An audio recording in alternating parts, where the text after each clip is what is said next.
following is a chapter reading by the Worm Audiobook Project. Please support the original author at parahumans.wordpress.com. Thank you and enjoy.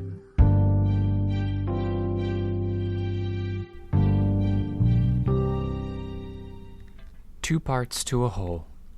This, as everything does, builds towards the ultimate objective, a propagation of the species. To rise above a competition among one's own species is a kind of transcendence, cooperation, a goal that extends beyond one's lifespan, one's community. This entity can recall the moment of transcendence, the unification and reinvention of their species. Everything extends to an end goal, a complete and total mastery of all things. In time, just as they spread and consumed their entire world, they will fill every space in all accessible universes that can be occupied. In time, they will reach a stasis and they will fall from their transcendent state. They will descend into competition once more, and they will devour each other alive once again. Hope, continued existence, is dependent on another reinvention of their species. They will use knowledge gleaned from countless other species, from mingling, matching, and culling their own internal libraries of functions. There is only so much time, only so many generations and cycles before things approach their final state. Information will be exchanged, their species will weigh everything based on merit, and then they will seek a solution, a final expenditure of power, a resetting of the universes, a reinvention of existence, or something beyond this entity. This is the goal. The most must be made of every cycle. Two parts to a whole. The other entity is a warrior, direct, oriented in the short-term goals. This entity looks further, consulting possibilities. Their general destination is in mind, and has been in mind for some time. Already they have begun to close their helix spiral, drawing fractionally towards one another with each rotation, controlling the pattern and timing of their approach. Destination, the warrior entity communicates. Agreement, this entity responds. The signals that accompany and form the overarching messages allow them to pick out subworlds for themselves, arrival points, destinations for critical shards to root, hosts for the extensions of those same shards. Trajectory, the other entity communicates. More data on where they will arrive, the way they will move on approach, the placement of less crucial shards. Agreement. This entity sees the constant messages as a distraction. It is reorganizing, calling on its own precognition and clairvoyance to map out their actions after arrival. This entity reforms itself, adjusting the placements of individual shards, priming itself for a deeper simulation, considering possible ways things can be carried out. This takes time. Focus. Colony, the other entity signals, narrowing down possible destinations. Agreement. This entity is distracted in responding. It is receiving another broadcast.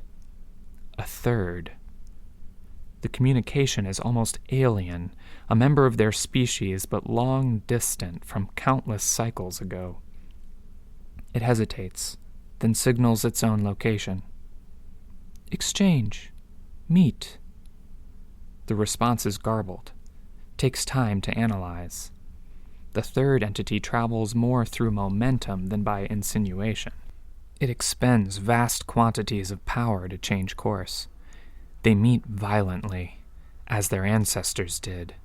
They share with one another in a violent fashion, crashing together, breaking shard from shard. This entity knows right away that there is a wealth of information here, but there must be cooperation, information given for information. Even as they grind together, destroying one another in a brutal exchange of shards, the entity works to salvage key shards, to put ones it can afford to lose on the exterior body. This is the optimal path, the best way to achieve their end goal. The shards here are rich with memories, experience, and unexplored possibilities. It is worth sacrificing as much as she is. They break apart. The third entity continues its path, moving to a distant star, its path perpendicular to the pairs. "Concern," the warrior entity expresses. "Confident," this entity responds. This is optimal.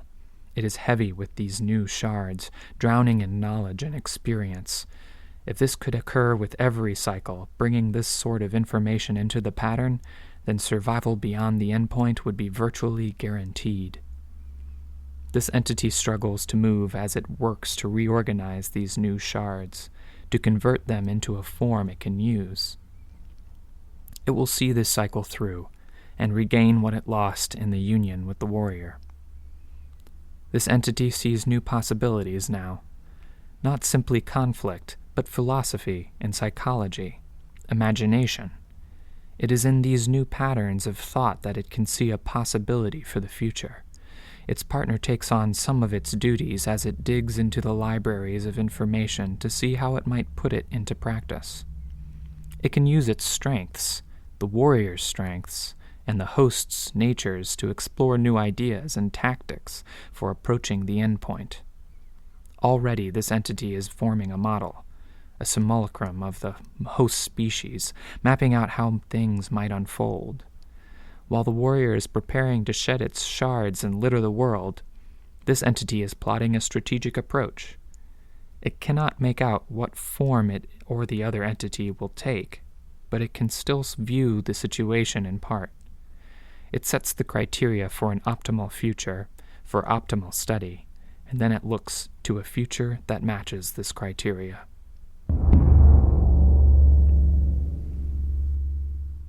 "Thank you for coming," Partisan said. The entity nodded. Its expression was stern. Partisan touched his computer terminal. Monitors lit up, showing a series of images. A figure, 15 feet tall, pale, with a lion's head, a mane of crystal. Muscular, brutish.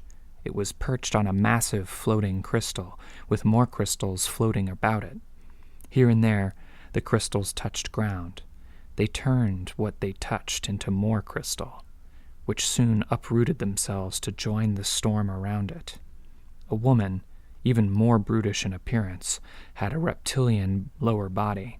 Steam rolled off her in billowing clouds, taking uncanny forms as it coiled and expanded through the area. Faces, reaching claws, and more. And on the third monitor, flecked by static, was a naked man, beautiful and long-haired, his face touched with a macabre grin. He perched on top of an ocean wave that was frozen in place, his body too flexible, moving with the wind as though he were light enough to be carried away. "They've released 3 more of the superweapons," Partisan said. "But of course you know this." "I do," the entity responds. "This makes 9. 4 are at the divide. We've got 1 to the far north posed to flank us, 4 more spread out over the world." "Maybe more we don't know about," Arsenal speaks. A power the entity held in reserve identified something wrong. The entity turned and looked at its partner, standing slightly behind it, taciturn and silent. They exchanged the smallest of broadcasts. A consensus was reached between them. Arsenal knew something about the superweapons, or he suspected strongly enough for it to matter. "What is it?" Clarence asked. The entity responded, feigning emotion. "There are 11 more."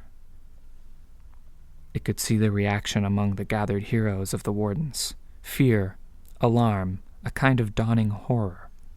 For Arsenal, though, there was another reaction. He was upset, yes, but was a little relieved at the same time. He knew about the others, and he had been testing them to see if they would lie. But suspicions remained. 11? Partisan asked. "Stationed around the world, at the borders of the stronger nations," the entity informed the Wardens. "Like yours, They're remaining more or less stationary, only attacking when they see weakness. And you believe it is the shepherds who are responsible? The entity shook its head. I can't know. You've seen for yourself the powerful blocks they've put in place against powers, but enough clues point to the shepherds. The expressions of the three men are grim. The other heroes at the edges of the room seem equally concerned. A woman with a great cannon that constantly changes, expanding and contracting like a living thing. A hulk of a man, laden with muscle, was muttering something to people around him. If this goes any further, we'll be forced to submit to these terror tactics, Partisan said. I don't like to say it, but... War, Arsenal said. It's our only option. I don't like war, the woman with the gun said. It'll cause as many problems as it fixes, and with stakes this high, that's a lot of new problems. Doing nothing is just as dangerous, Arsenal said. I'm not so sure. We know they're projections, Arsenal said, his eyes on the monitors. Someone or something is projecting them. We cut off the head, the super weapons fall. Yes, the entity agreed. It didn't miss the curious glance Arsenal gave it. We'll need your help, Partisan said. You'll have it, the entity said. But there are other places needing our help too, against these and against other things. Some are in the middle of a full-scale wars as I speak. We'll assist you. We'll stop these superweapons. If these ones can be stopped, Partisan said. If they can be stopped. That touches on my next point. You'll need to do as much damage as you can. Give it your all. We'll be arriving late, and if they're strong... The entity trailed off. It could see Arsenal's suspicions growing deeper. You have your hands full, Clarence said. The entity nodded. It feigned a moment of weariness, assuring these individuals it was merely human. Thank you, Partisan said. He extended a hand. The entity roused itself from the mock exhaustion, straightening, and shook the hand. We need to go, the entity said. Before you do, Partisan said. He reached into his belt and withdrew a small device. Here, it has good days and bad, but on a good day, we get a range of about 1,000 miles, which is maybe 4 or 5 times the usual. With luck, we'll be able to tune it and cut through the blackout effect, get international communications going again. Arsenal's work? The entity asked, though it already knew. It could trace the design to the memories in Arsenal's shard. Arsenal and Richter, Partisan said. The entity nodded. It had no pockets, so it held the device in one hand. Good luck, Partisan said, whoever you're helping. The entity's expression remained grave. I should be wishing you luck. If you succeed here, you'll be saving a lot of people, here and elsewhere. Easy to forget elsewhere exists, Clarence said. We defend our borders, keep the peace within, and we hold out, Partisan said. It's all we can do. We have enough powers that get stronger over time, yours included. We have Richter, too. We just need the resources. Things will get better. Clarence nodded. Arsenal clapped a hand on Clarence's shoulder. The three tapped the ends of their weapons together. Partisan's heavy spear, Arsenal's gisarm, and Clarence's longsword.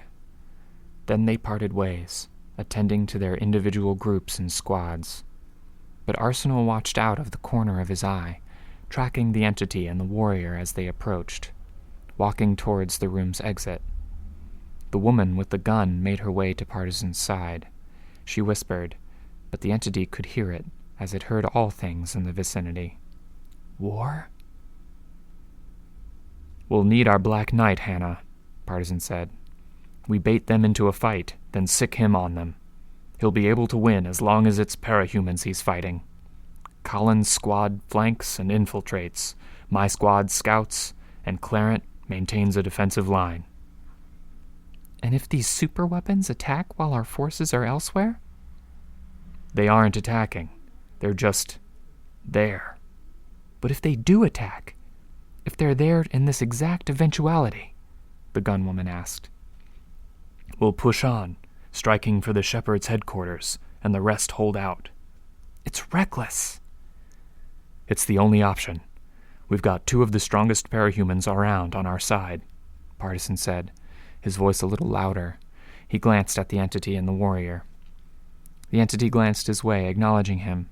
Its focus, however, was on Arsenal. Hearing Partisan's words, Arsenal's suspicions had reached a climax. He would say something. That is, he would, if the entity didn't intervene. The entity passed by him, and it leveraged a power, wiping a memory, setting a block in place. The same blocks that prevented accord between the Wardens and the Shepherds. The same blocks that prevented Partisan's special sight from seeing the entity's power at work. With that, the task was done. The entity stepped out onto the balcony, then took flight, the warrior flying behind it.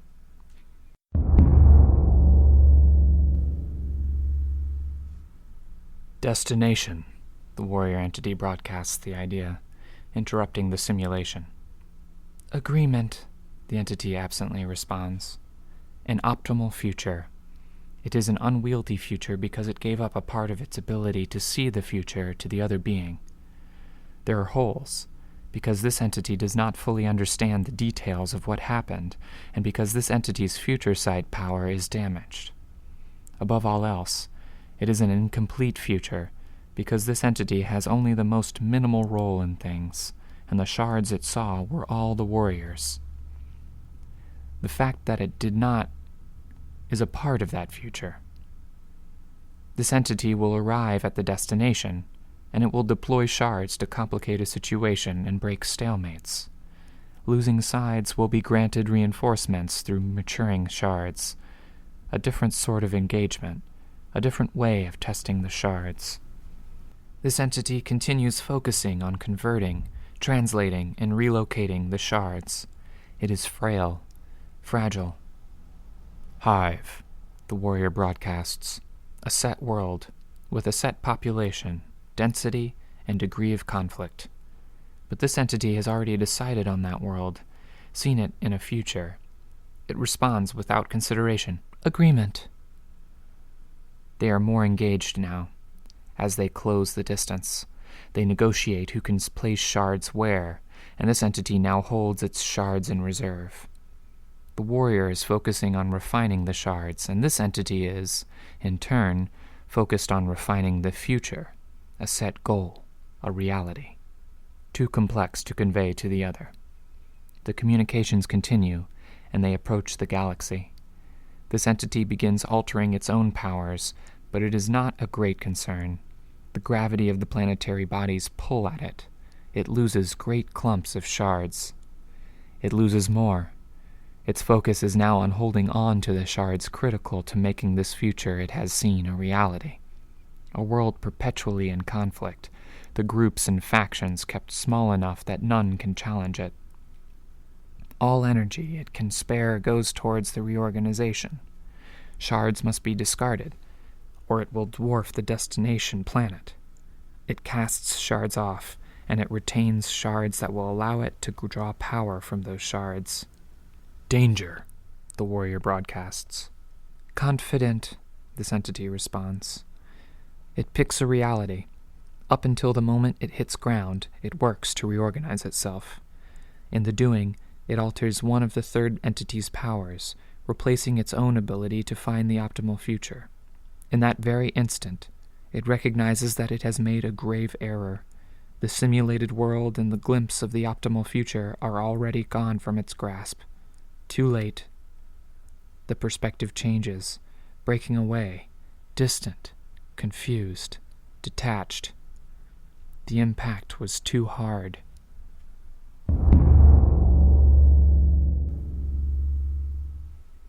A girl woke from a dream. She started to scream, but a man, her uncle, placed a hand over her mouth. It was the hand, as much as the full body ache she experienced, that silenced her. "Hush," he said, in their language. "The monstrous ones are out there." She nodded, still delirious, lost in the magnitude of what she had seen. The memories were already slipping away, like sand through her fingers. "Have to remember," she told herself. The answer snapped into place, a way to remember. 9 steps, and she could do it. Step 1 was to avoid thinking of the memories. The moment she acknowledged it, she found herself slipping into a different mindset. "She is touched," another man said, one of her uncle's friends. She could dimly recall something happening to her parents, a cataclysmic event, except she couldn't allow herself to start remembering. "She hasn't changed," her uncle said. "We both saw the phantom, the night thing, leap out at her." She needed to dream. The next steps would achieve that. Step 2, standing up. Step 3, a jab of her hand at her uncle's elbow to stop him from grabbing her. Step 4, a little push of her foot against the ground to keep her ankle out of reach of the friend's clutching hand. Step 5, grabbing the medicine bag from behind her uncle.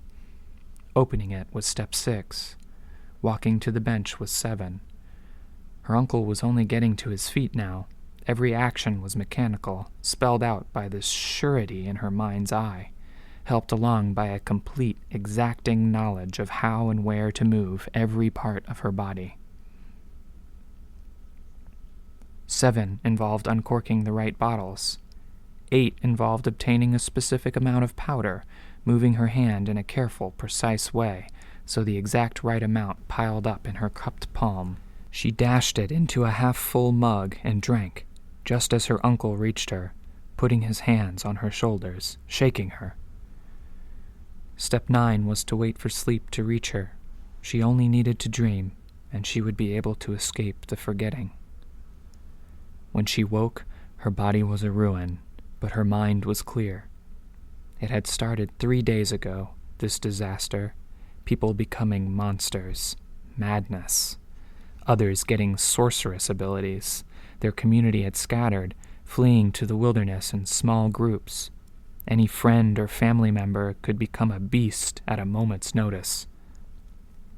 Being alone was safest, but being alone meant being in the dark wilderness with the wolves.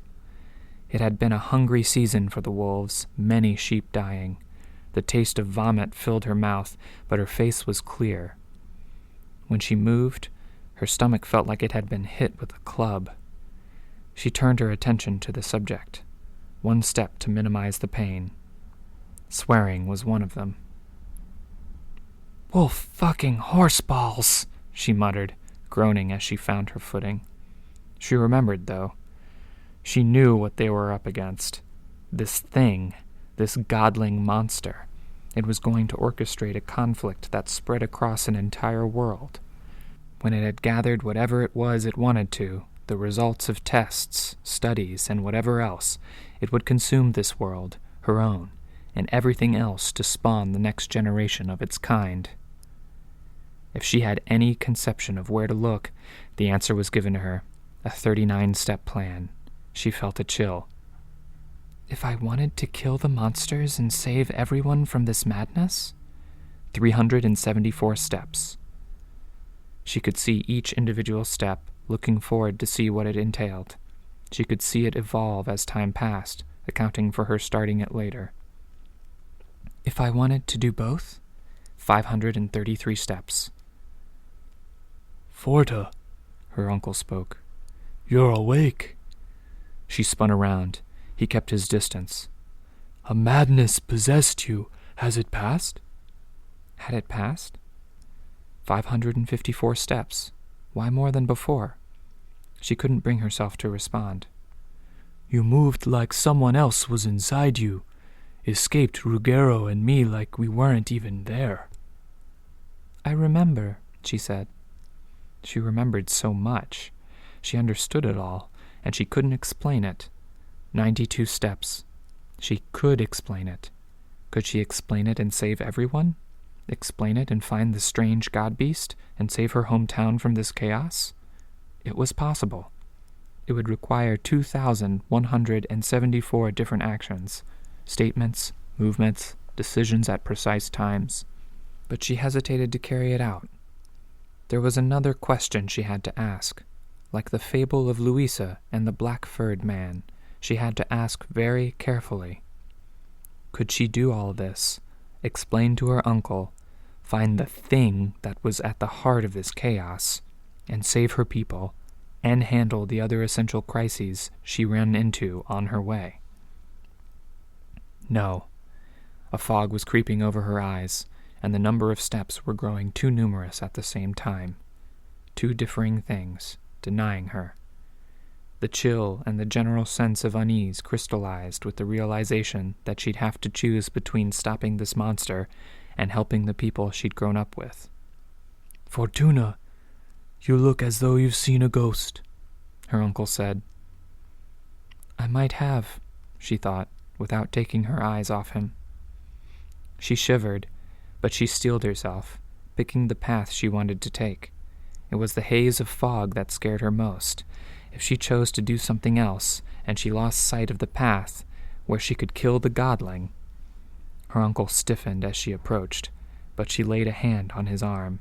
She tugged on his sleeve to get him to bend down, then kissed his cheek. Saving him? The answer appeared in her mind. Go, uncle. Run as far away as you can. Don't eat or drink anything for 3 days. It's all tainted, poisoned with the same thing that is making people into monsters. His eyes widened. You will come with me. She shook her head. Then she broke into a run. She could outrun him, she knew. He had a bad leg, and it was worse since he'd had to fight off Ruggiero. Into the hills, up the mountain. Her body ached, but it was easy. She knew how to move, how to place her feet so the branches didn't catch her or trip her, to avoid the patches of lichen which would break away and make her foot slide on the rock beneath. She knew the most efficient way to climb the rock wall. She paused to catch her breath, doing her best to ignore the horned man's corpse at the foot of the wall. He'd tried to escape this way too, but he'd been pulled down or shot when he was part way up.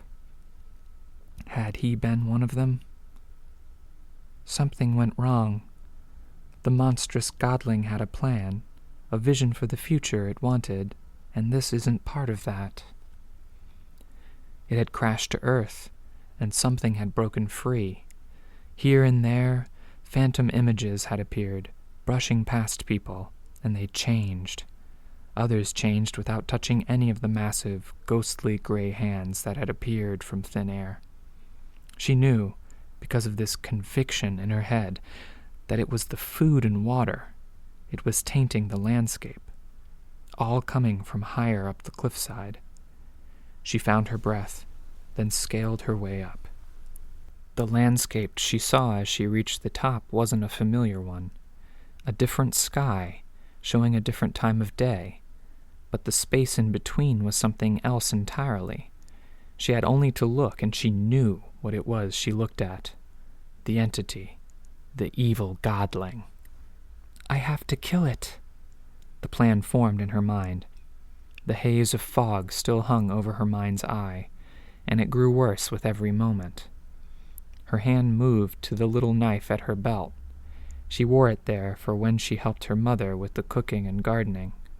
Worked metal was expensive, and the knife was a personal treasure, 2 inches long, curved. She used it for cutting stems and trimming fat. She would use it here. She started walking forward. There were people gathered, bystanders, an assorted mix. Why are they here? No. Was there a way to find out, using this sight she had? I want to understand why they're here. They'd come from different worlds. There were gates or doorways here and there. When the entity had fallen, it had left gaps. They bellowed words in a language she couldn't make out, warnings. They were too far away to stop her. A woman stepped in her way, strangely dressed, wearing a dress so short it might well be indecent, showing the calves and a fair amount of the upper chest. Her skin was the strangest black color, her hair bound in thin, glossy braids. One of the monsters?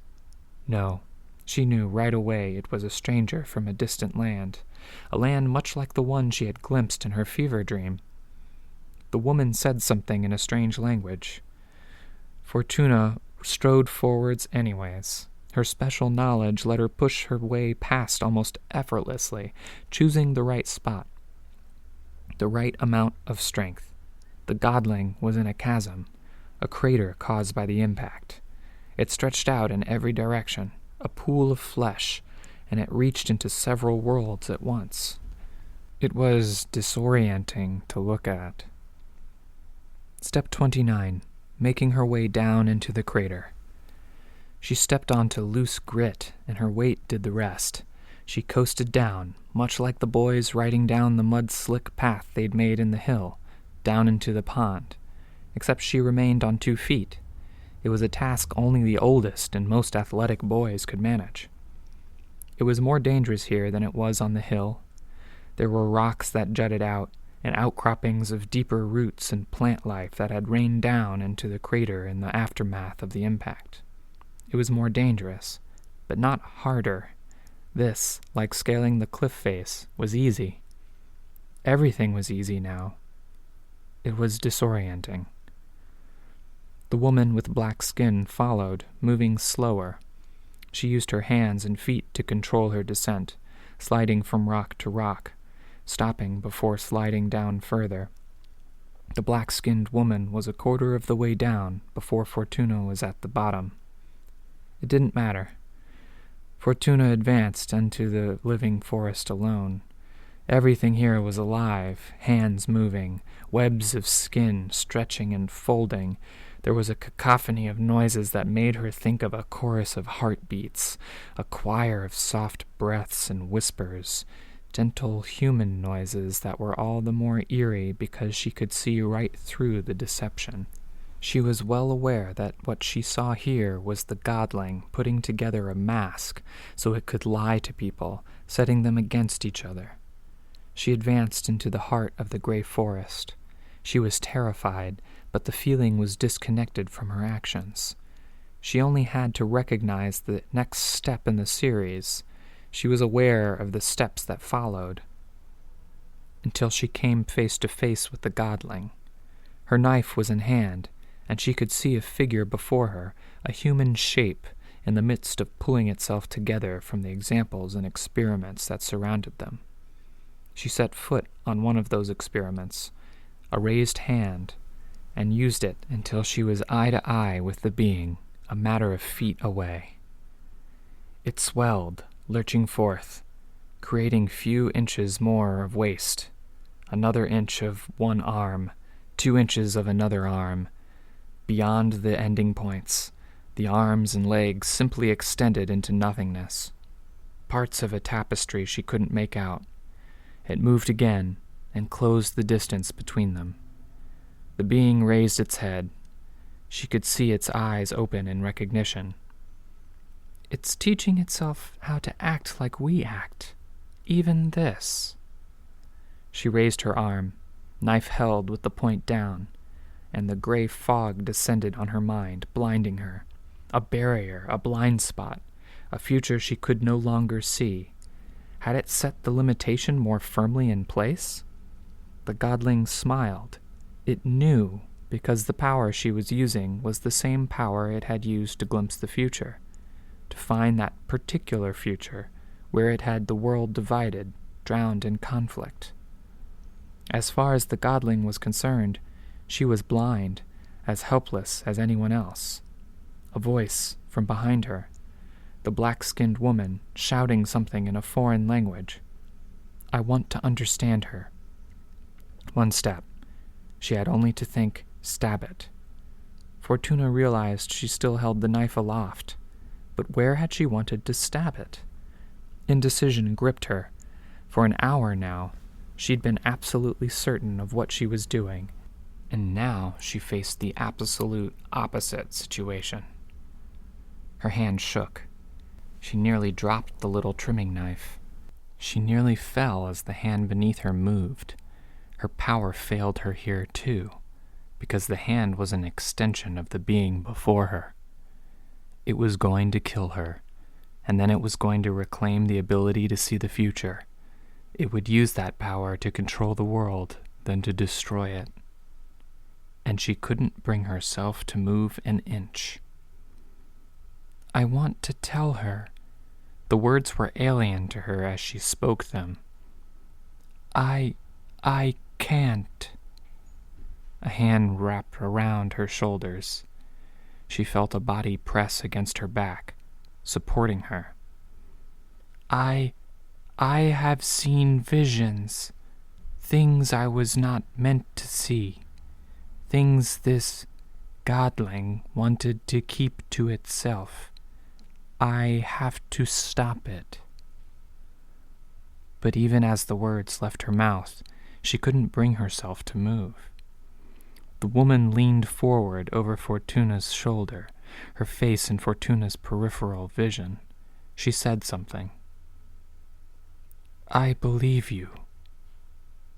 The woman spoke in her ear once more, her voice insistent. She translated, asking for a way to understand the answers. It's dangerous? Fortuna nodded. Are you sure? I would stake everything on it. Everything ever. Though she didn't even know the words she was speaking, there was a conviction in her tone that seemed to reach the woman. Where were you going to stab it? Where?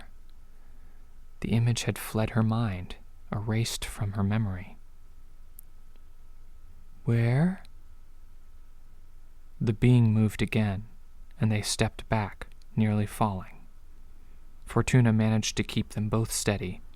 Easier if she looked at it as, I don't want to fall, instead of, don't let this thing make us fall. So long as she divorced her thoughts from the being, she still had this strange certainty. It lurched, creating more of itself. Legs, a sexless groin, more of the arms. Hair flowed free, overlong. It bent over, head hanging, arms suspended to either side. She saw the nape of the neck as hair slowly slid free, silky and straight.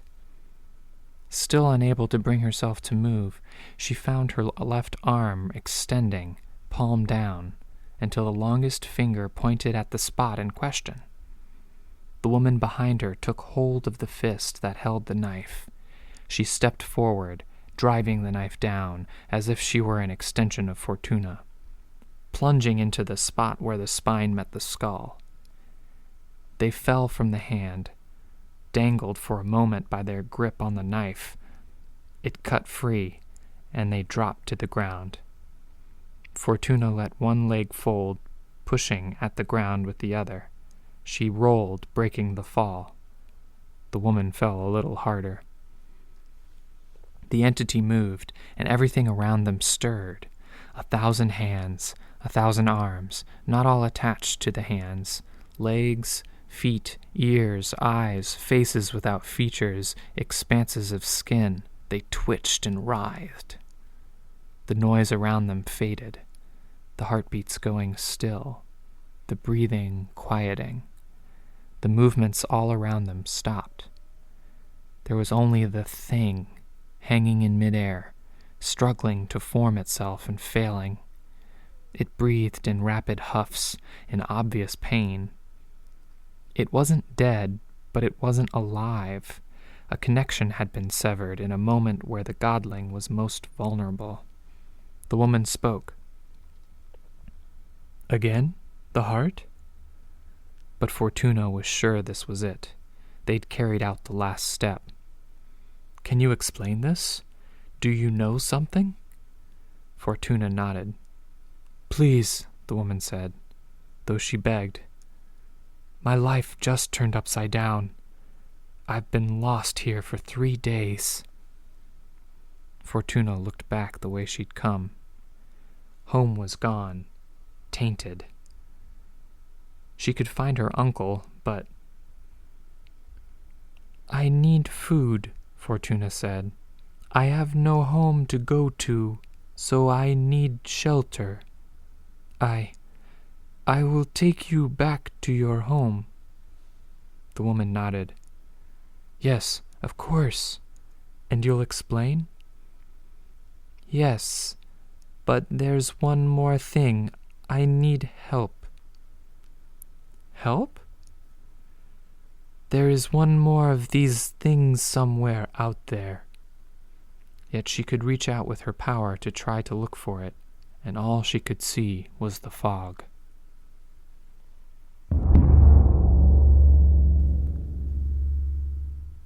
Fortuna did up the clasps on the dress shoes she wore as the woman entered her apartment. The woman gave the girl a once-over. "You know how to do up a tie?" "Wait, dumb question." "A little dumb," Fortuna replied. "You're getting a sense of humor. I've done like you asked. I bought the land with the doorway, using the money you got. Are you sure you want to keep it a secret? People could study that thing." Fortuna shook her head. This was a harder question to answer, but she could construct a kind of mental picture, then test her questions. What would happen? What were the most likely scenarios? Panic. Fear. Could they figure anything of value out by studying the half-alive thing? She couldn't be sure. But the emotional effect would be all the more pronounced. "Well, the area is secured. People have found their way home, or at least to other worlds they can call home. There was only one doorway people might find easily, and I blocked it off." "Thank you," Fortuna said. "What's the next step?" A heavy question. "How do we stop them?" The fog blocked out her view of any answer. "Can we stop something as powerful as the beings in my fever dream? How can we stop the warrior?" Still too close to home. The indecision gripped her again.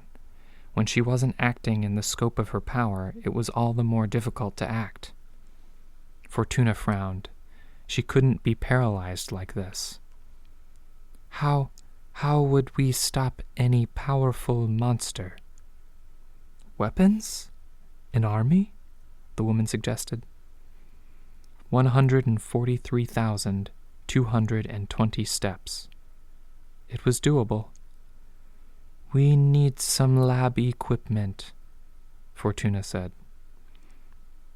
When she turned her attention to the next step, and it dawned on her just how they would be amassing this army, she thought of the monsters that had torn her parents apart, the infection that had ravaged her community and home.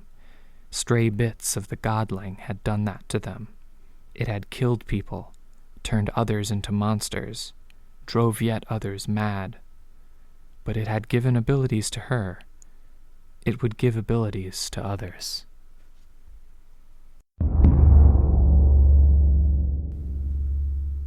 The man, Lamar, reached like a child clutching for candy. The doctor pulled her hand away. "There's no guarantee this will work." Fortuna remained silent. Her halting way of speaking, asking her power for the words or the translation, still made for a barrier in communication. It unsettled people, apparently. "If what that girl was showing off wasn't some fantastic magic trick, if this does what you're saying it will, I'm willing to take the chance." Fortuna exchanged a glance with the doctor. She could see the stress in the doctor's expression. The woman had taken on a moniker to give just a little protection to her real identity. Easier to have an adult handling the negotiating and person-to-person interaction. Fortuna was young, and people wouldn't be so inclined to drink a strange substance offered by a child. She offered the doctor a little nod, a go-ahead. "Go ahead, then," the doctor said. She handed over the vial. Lamar drank. The changes ripped through him, Lines marked the areas where bones were closest to skin, and then split into craggy outcroppings, thick with scales the length and width of human hands. Lamar screamed, and the sound soon became guttural. More scales sprouted, until the man looked more like a bush than a person. The scaly growth continued at one knee, spiraling around the knee over and over again, growing ever lumpier. The leg fell off. Blood began to pour forth. Fortuna started to step forward to help, but her power told her it was too late. Couldn't see the outcomes. Couldn't counteract the outcomes. Lamar was left panting for breath. The wound at his ruined arms and legs closed up. Holes had opened up throughout his midsection, exposing scale-covered internal organs. He was trying to scream, but he couldn't draw in enough breath. His chest cavity is filled with the scales. The doctor stared, silent. Fortuna had stepped away from the wall, but remained where she was, rooted to the spot. He wasn't dying. Fortuna stepped forward, hand shaking. She drew a knife from her pocket. Not her knife, but a knife of similar length, straight. She ended Lamar's pain. "Our first patient is a fatality," the doctor said. "Is it worth it?" Fortuna couldn't answer. "Let's wait, then. Try to figure out where we went wrong?" She still couldn't bring herself to answer. "Fortuna? Don't call me by the name my parents gave me." The doctor took a moment to reply. "Another name?" Contessa nodded.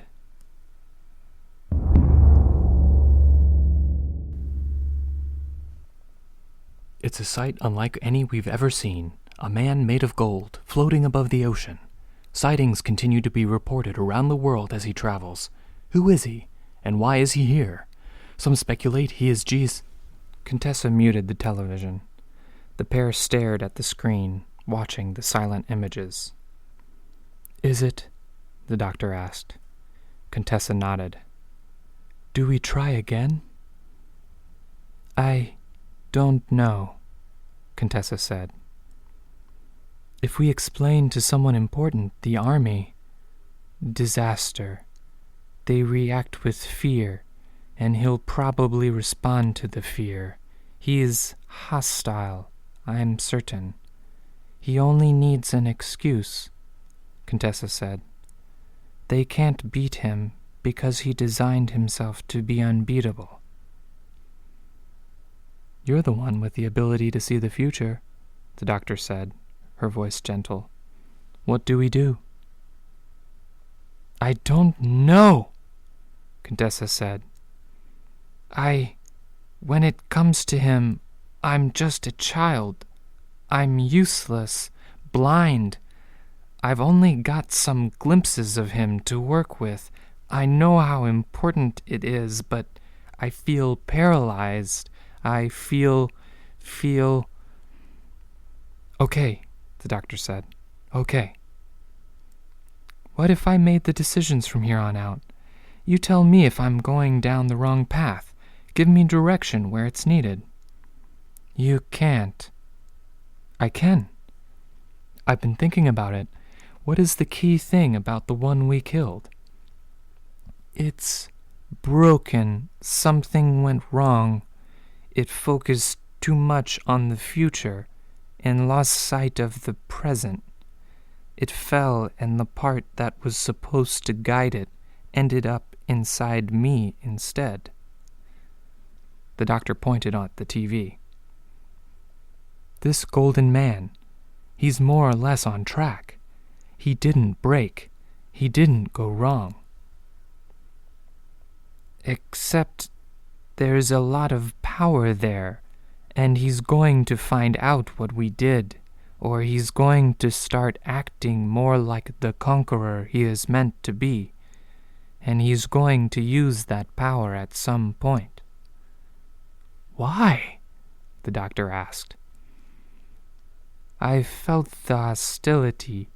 I felt how the one we killed, in the vision it had of the future, it almost enjoyed doing what it was doing. If the golden one is similar at all, then all it takes is an accident. The doctor nodded.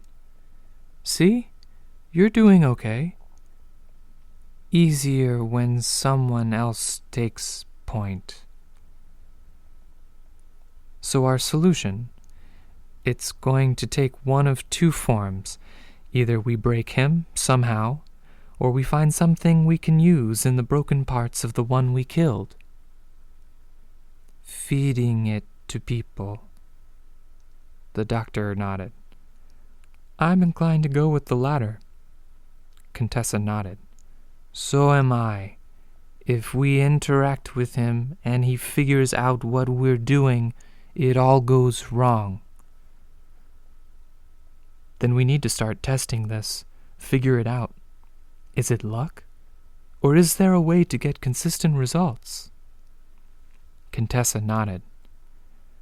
I'm actually not that much of a scientist, the doctor said, but I do know that if we want to get a sample size worth talking about, we need to test a lot. Which means we start by preparing more vials.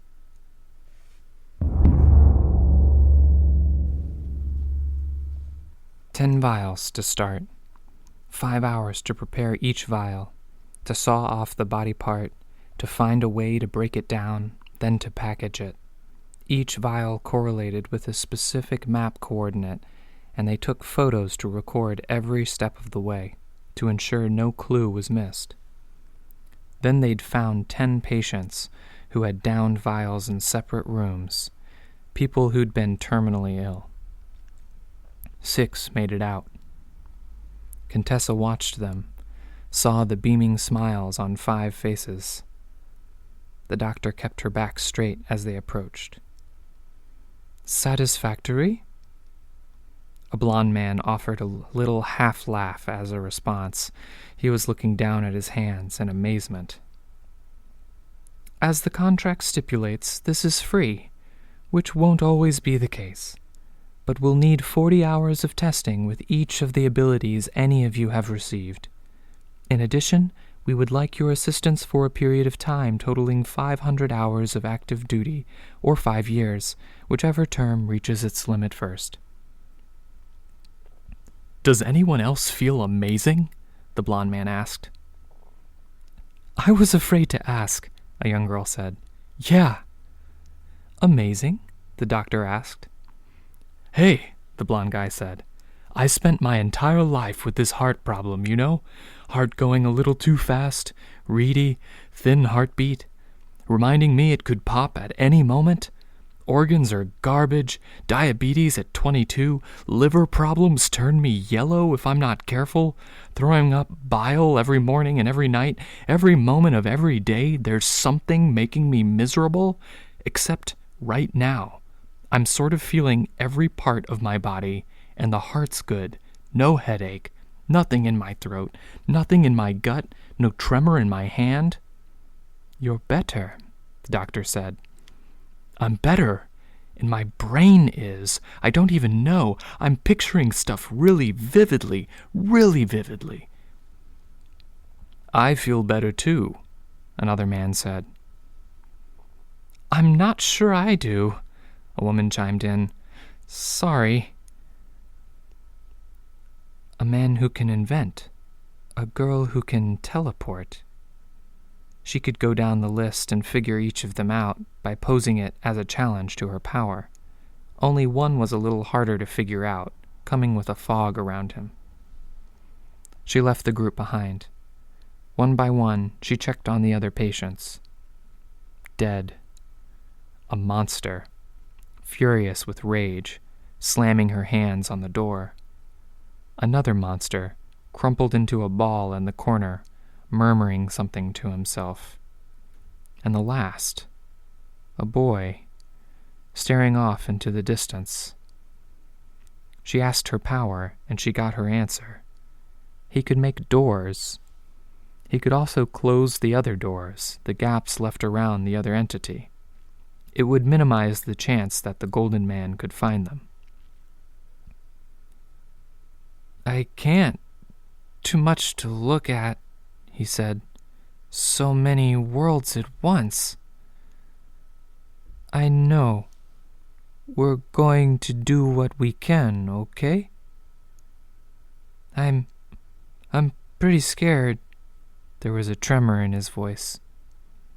"I know," she said. "I need to look after a few things, but I'll be back. We'll figure this out, all right?" He nodded. She closed the door. She paused, standing beside it. "It's a step forward," she told herself. A step forward and a long series of steps. She rejoined the others. The doctor was touching a block of stone that had risen from the floor. "A complex for our labs and research." "Most definitely," a woman answered her. "If you can do this for more people, I'd forget about the limit on how long I have to work." The doctor allowed herself a smile. Her eyes met Contessa's. One step forward. "You're heroes, as far as I'm concerned," the blond man said.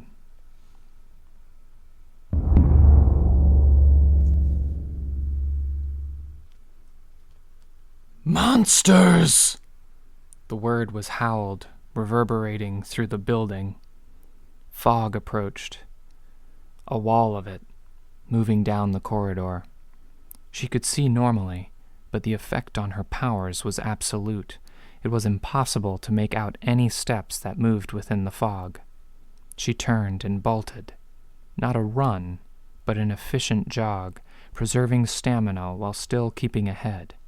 She could see from the way the wall extended forward that it was being carried or it was emanating from a person. There was another power at work, somewhere here. "Custodian," she said. She felt the custodian's presence. "Alert the doctor." A brush against her left hand.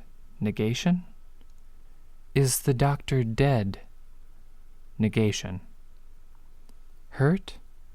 Negation. "I want to find out how the doctor is." There was only fog. She was blind, which meant the doctor was somewhere beyond that wall.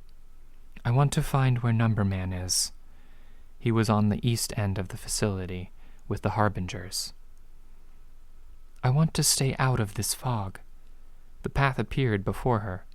She fell in step with it, moving in perfect sync with the individual movements in the sequence, until a figure appeared behind her, a man with yellow skin, with bruising in the areas where his skin stretched or folded, giving him an artificially gaunt appearance.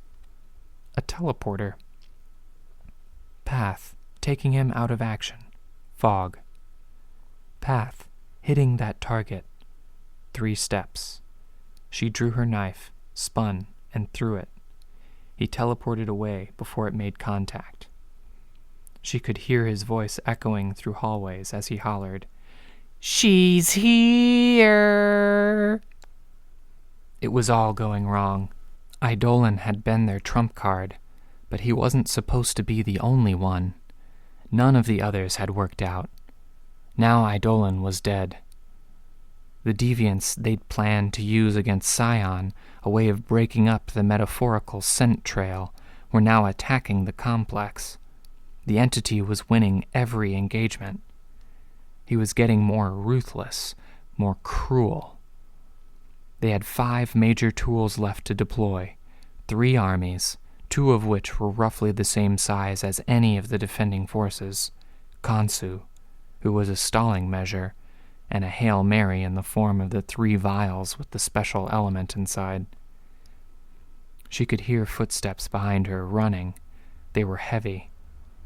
Escape route, she thought. Get back to Number Man. No option was clear. Every possible escape through the complex was blocked by that damnable gray fog. She could move down a floor, run through the fog, but she'd be blind. Call the number man, keeping myself alive with an escape route afterwards. She didn't even form the phrase as a complete thought. It was an idea, formed in a fraction of a second. The path appeared before her. She changed direction. The heavy footsteps followed. Weld, the leader of the irregulars. He didn't tire, and however heavy he was, he had some power to his movements. She ducked into an office. The phone still had a cord. The offices here were one of the first they'd set up. She picked up the phone and pressed 2 keys to contact the numberman directly. Yes? Facility under attack, she said. Doctor somewhere in the east section, possibly injured, captured or dead. I'm in the east section as well, not far from your office. Weld appeared in the doorway, catching the frame with one hand. The momentum splintered the wood. She's downstairs, using one of teacher's subordinates with doormaker in 2-6. I see. You'll need to get to her. Weld attacked, slashing out with his other hand, a long blade. She ducked. Have a perception blocker. Beware. Weld struck again. She stepped back. She saw the paths available and kicked the chair so it slid into him, binding with his skin. He stepped forward, and she put one foot against the chair, causing the wheels to skid and Weld to fall to the floor. Good to know. Are you all right? Cornered. They've got a thinker, I think. They planned this ahead of time, knowing I wouldn't pick up on their presence. Weld drew his feet back and kicked the desk, not to hit her, but to put it between her and the door. Contessa caught the phone rest before it could clatter to the ground. Thinking ahead, barring my way. The fog wall was steadily approaching. I'm going. Tips? She thought, modeling the situation, the distance he had to travel. Best route would be to move further downstairs. Intercept instead of going right to her. They'll reach her before you do, in any event. Noted.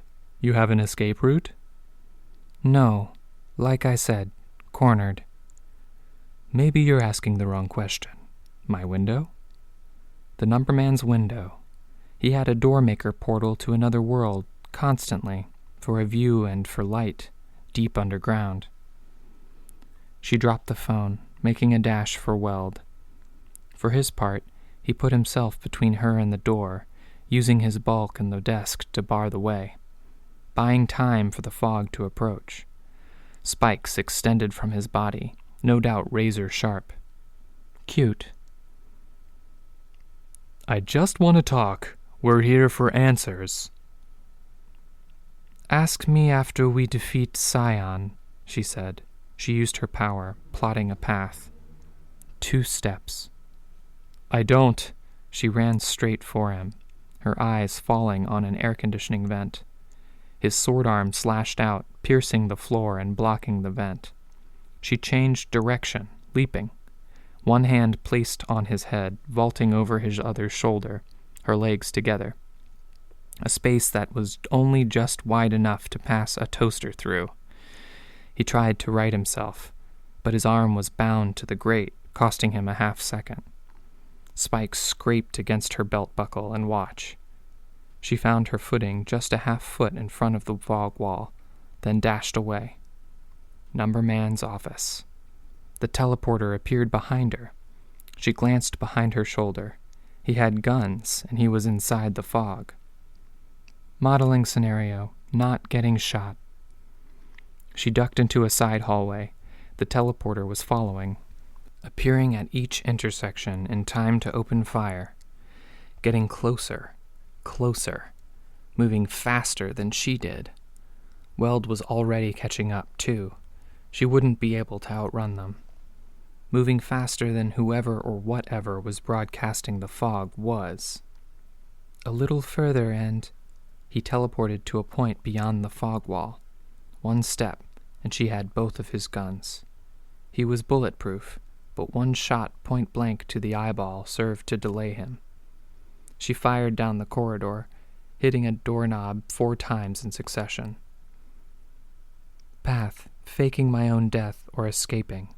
Gray fog, not happening. Contessa kicked the door as she passed through. She was inside Numberman's office. She shot his window. It didn't break, but she could loosen the frame which held the bulletproof glass in place. She was working on the next when the teleporter appeared. He struck her, driving her through the one pane of glass that remained, through the portal. She found herself in an alien landscape, tumbling down a hill.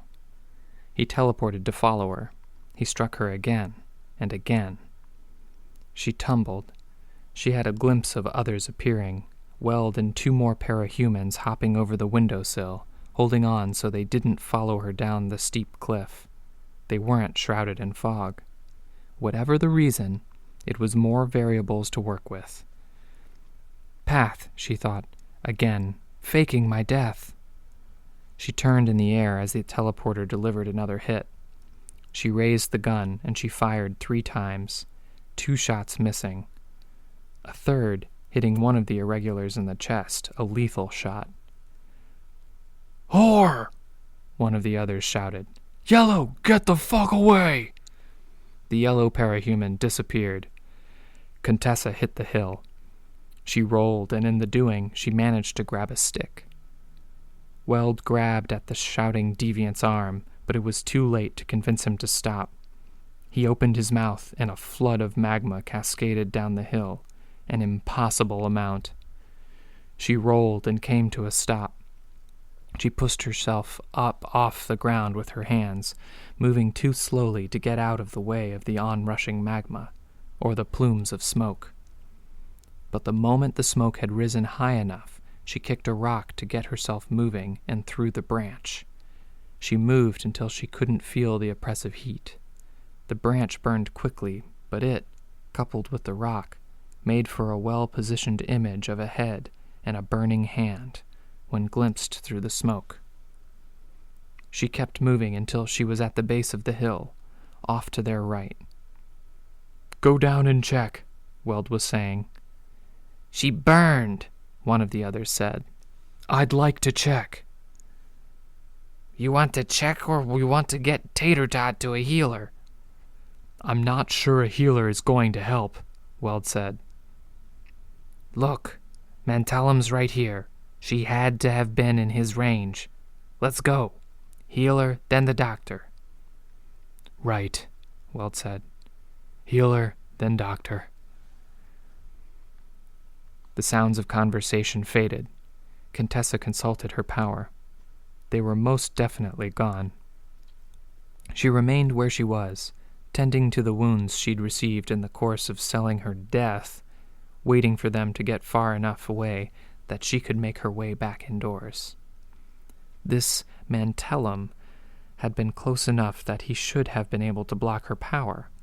He hadn't, because he'd been on the other side of the portal. The power didn't cross dimensional boundaries. She'd been lucky. Minutes passed before she found her feet. She made her way up the hill, easily, always easily, until she reached the top and found only the view in front of her. No doorway. Not so lucky.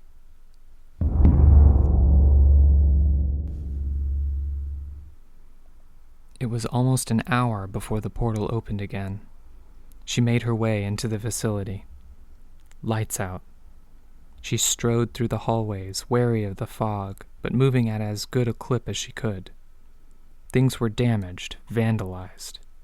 She asked herself questions as she went. The doctor was dead. Doormaker was alive, but he wasn't here, meaning she was limited to any doors he'd left open. Numberman was alive, but he wasn't here. The vials were all gone. The ability to make more vials was gone. At best, they'd be able to collect a few stray vials here and there, in evidence rooms and the like, but nothing beyond that. The plans had failed. Only Kansu and the Indian capes were still active, capes brainwashed with a death wish, working in coordination with an Endbringer who could move them to any location instantly and who could theoretically block some of Scion's attacks. She made her way to the nearest portal, finding her way with her power, and she came face to face with a large group of capes, Protectorate capes, the ones too minor to help against Scion. "You were reported dead," a man in a horned, Viking-styled helmet and heavy armor said. Did anyone really believe it? "No, I suppose they didn't." How do things stand? "Standing may be too optimistic a word," the man in the horned helmet said. A cape in wizard attire spoke up. The doctor is dead, I believe? Contessa nodded. Odd that she couldn't bring herself to feel badly about it. Was it because she'd spent so long trying to achieve something and she'd failed? Or was it because she'd lost respect for the doctor like she'd lost respect for herself? If she were an outside party, she was forced to admit, any outside party, she wasn't convinced she would be able to be upset over her own death. We need your help, the wizard said. She nodded. Whatever I can provide. First, we need information. Yes. Were there any other plans Cauldron had in the works? He asked. Nothing substantial. I can show you the tertiary plans. Please do. Did Cauldron have plans for if humanity failed? Of course. We'll need to see those as well. She hesitated. A problem? The wizard asked. Path, identifying strangers and deception. Her eye moved to the man in the horned helmet, then, after a pause, to the wizard. I'm not entirely sure. Teacher, is it? The wizard nodded. The Protectorate is just on the other side of the portal, collecting Sator's teammates, Nyx and Spur. If you could be discreet, it would be appreciated. Why? What are you doing, teacher? What do you think I'm doing?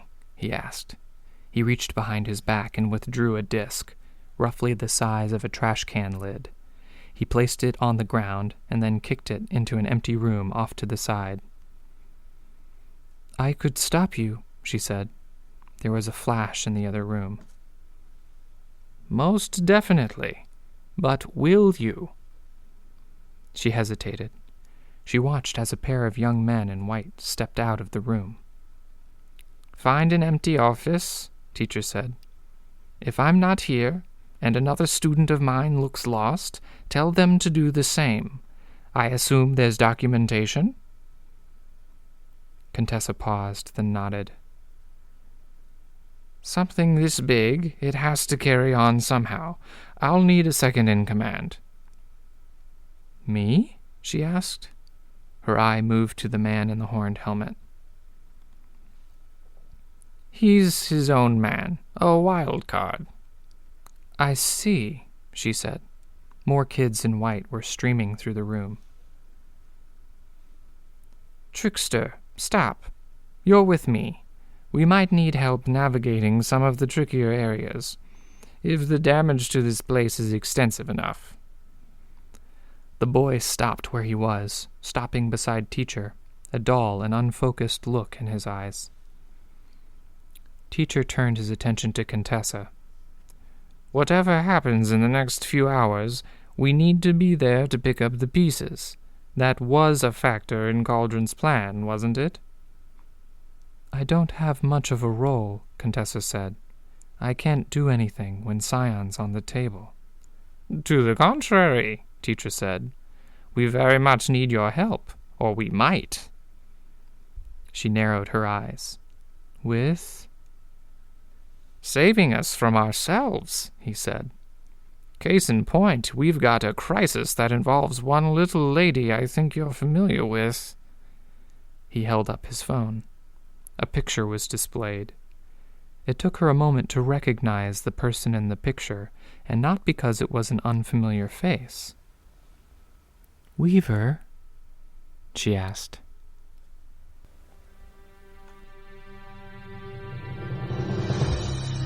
"Hi, this is Snick. You just finished listening to a chapter from Arc 29, Venom, from the web serial Worm by J.C. McCrae. This production is brought to you by the Worm Audiobook Project. If you would like to know more about us, or to volunteer your own services, please check us out at audioworm.rein-online.org. You can download or listen to every chapter directly from our site, or you can find us on iTunes or any podcast app under Worm Audiobook. Thank you for listening.